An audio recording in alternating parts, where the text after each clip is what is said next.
Yotam Sheffy, Israeli advocate for Darfur refugees. Making a difference in your world. Their faces speak of trauma, their injuries of the suffering they endured in reaching safety in Israel. Some arrive here in Tel Aviv with bullet wounds.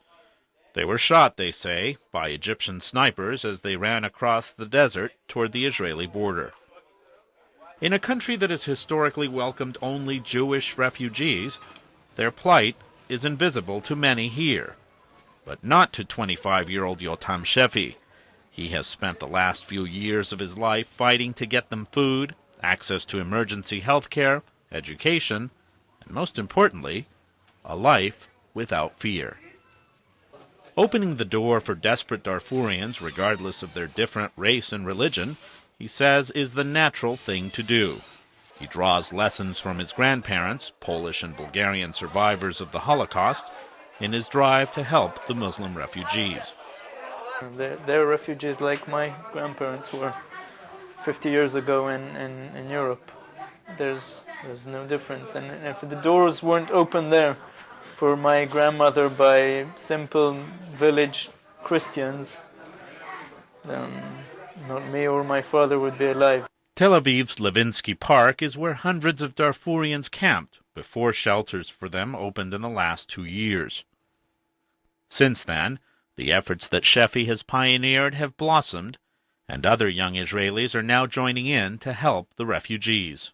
23-year-old David Rafaeli gathered volunteers from all over Israel for a fun day in the park for children who are the victims of persecution.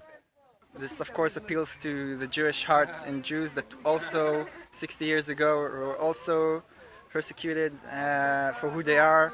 What's going on there, as I understand it, it's a Holocaust also.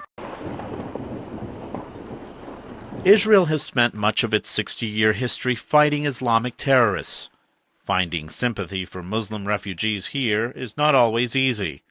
But Yotam Sheffy and his co-workers manage to touch hearts daily, keeping donations coming and hope alive.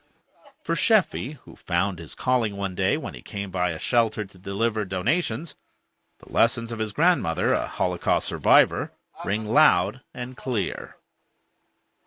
She would always say, whoever goes like this to you, give him. Don't ask why.